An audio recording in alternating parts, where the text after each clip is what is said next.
Aí coloca mais um intelectual para falar, mostra coisa que geralmente não mostraria no Jornal Nacional, mas é a mesma merda, né? Mas só que é uma merda mais elaborada, né? É uma merda mais...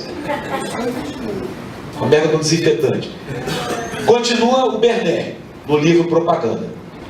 Primeiramente, contudo, o engenheiro do consentimento deve criar notícias. É por isso que, gente, que o golpe suave vai caminhando. As notícias, vocês vão ver na notícia. Notícias, olha só a dica que ele dá. Por isso que não é só mídia, não é só informação. Notícias não são algo inanimado.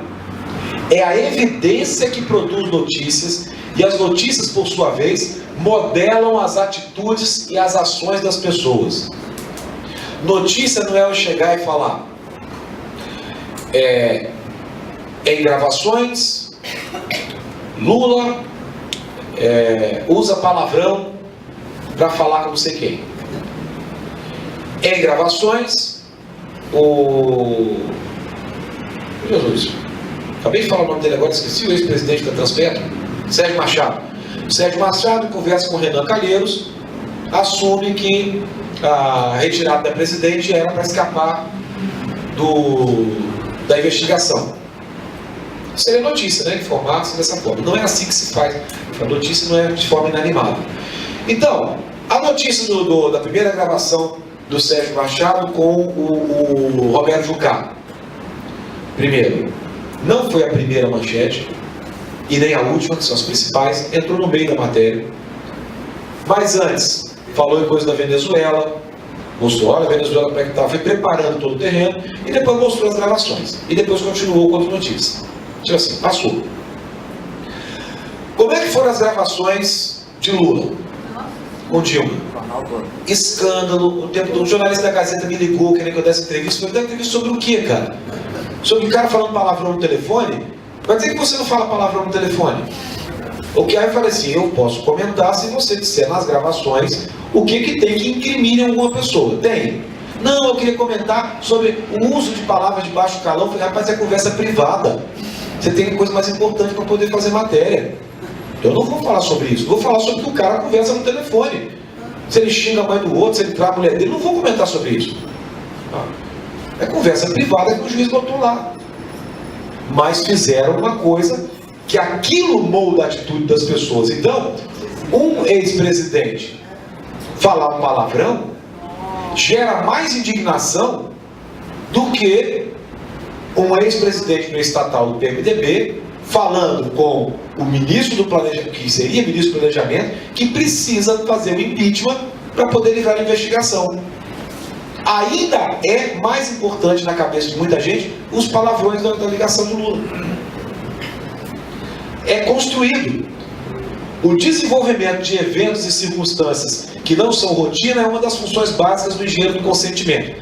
Eventos assim planejados podem ser projetados sobre o sistema de comunicação para infinitamente mais pessoas do que aquelas que realmente participam dele.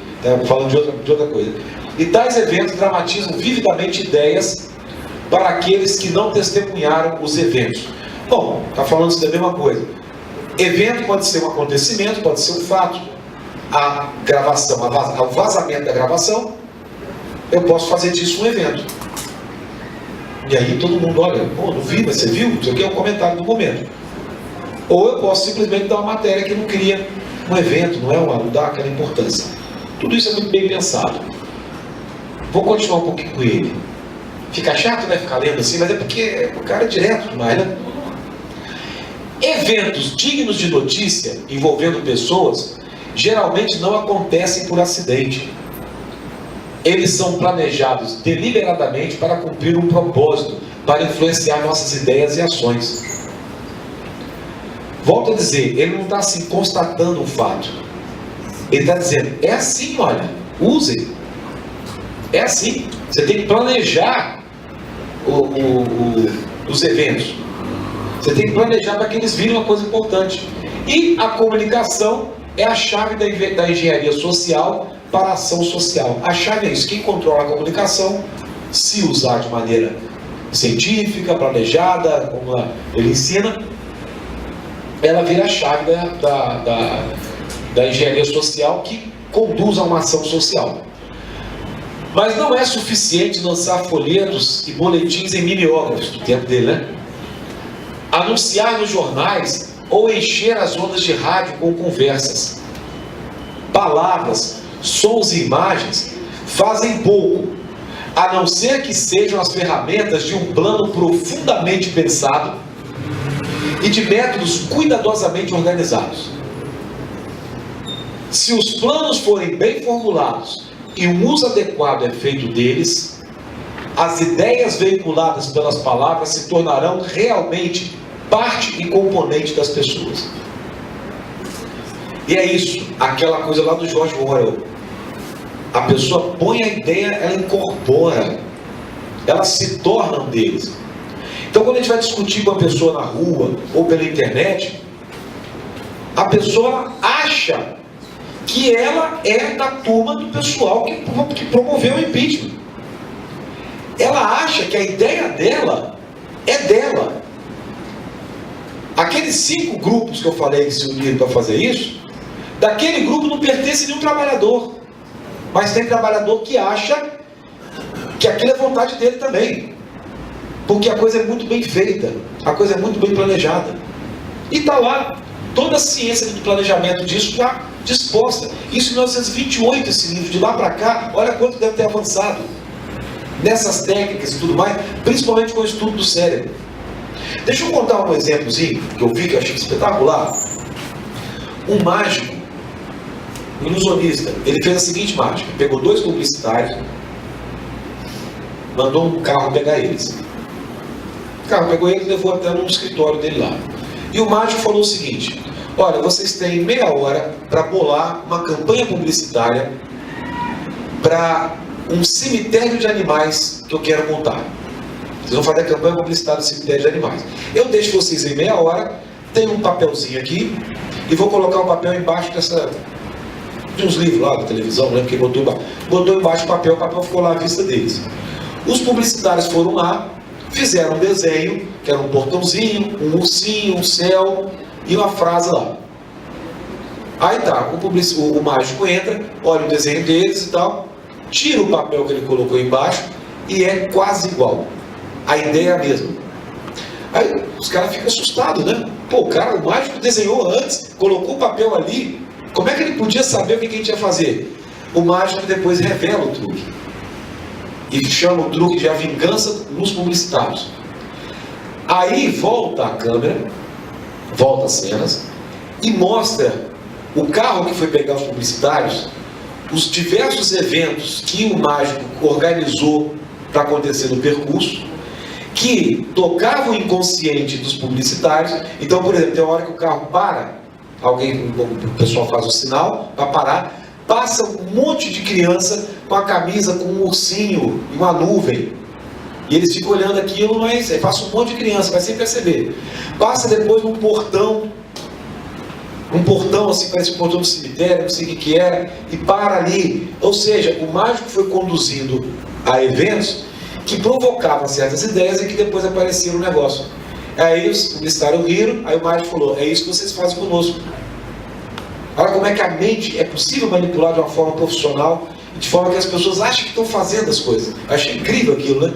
Não era exatamente a mesma coisa, mas tinha um portãozinho, tinha um ursinho, tinha a nuvenzinha, tudo que ele foi fazendo ficar na ideia dos publicitários. Eles não falam isso, nada se cria, se copia. Mas ali não é bem uma cópia, é uma coisa inconsciente. Inconsciente.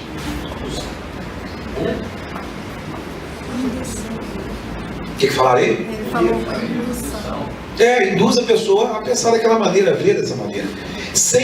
O segredo é sem saber. Então, olha quanto deve ter avançado essas técnicas até hoje com os meios de comunicação que a gente tem. Aí tá, quando o público está convencido da veracidade de uma ideia, ele seguirá para a ação. Então você tinha vizinho batendo panela, não é porque ele era canalha, coxinha, não sei o que, tá.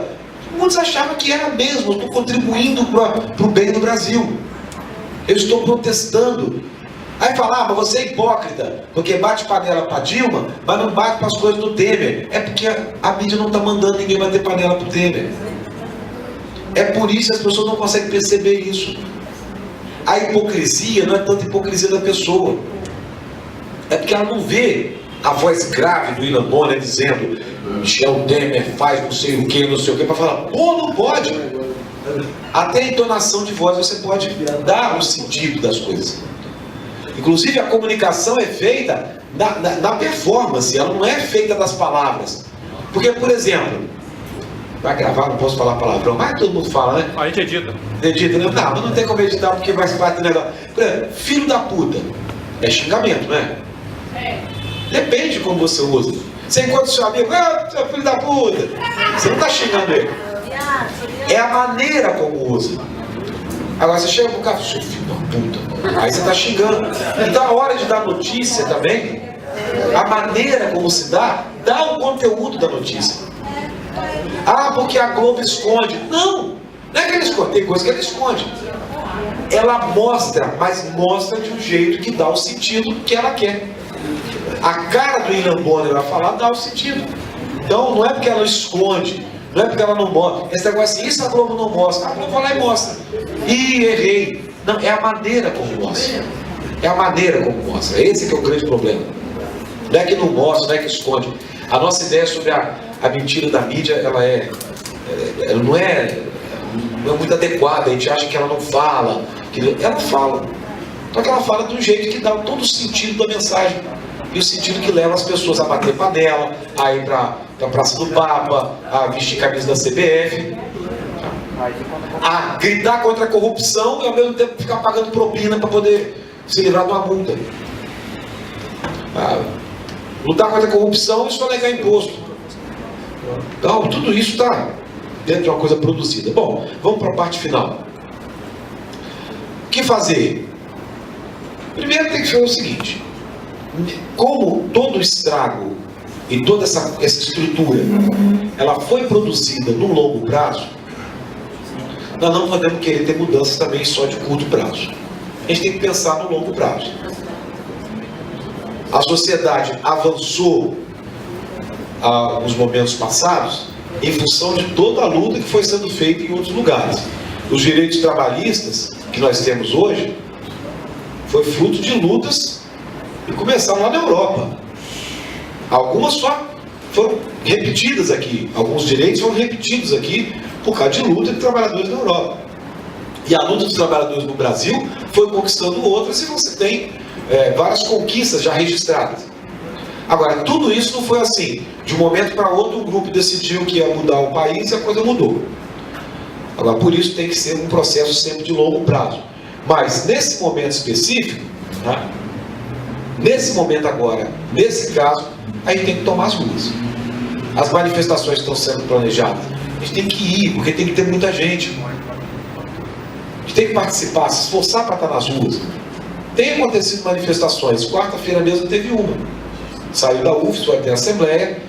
Agora, pelo número de pessoas indignadas, era para a manifestação estar maior. A gente tem que se comprometer com isso, sabe? É quase como um compromisso com alguém, saber onde está, porque se a gente não estiver nas ruas, não adianta. O Senado vai achar que está tudo bem, olha lá, uns gatos pingados estão na rua lá.